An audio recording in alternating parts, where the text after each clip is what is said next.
పడి కప్పమడిగిన తుచ్చుడు ఎవడా పొగరు పట్టిన తెల్ల దొరగాడెవ్వడు బ్రతుకు తెరుగుకు దేశమొచ్చి బానిసలుగా మమ్ము నెంచి పన్నులడిగే కొమ్ములొచ్చిన దమ్ములెవడికి వచ్చరా బడుగు జీవులు భగ్గుమంటే ఉడుకు నెత్తురు ఉప్పెనైతే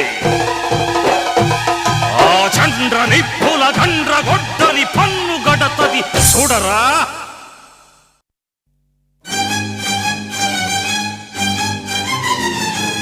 అన్నా మన్నెందొర అల్లూరిని చుట్టుముట్టి మంది మార్బలమెట్టి మరఫి రంగులెక్కు పెట్టి 100 గుళ్ళు ఒక్కసారి పేల్చితే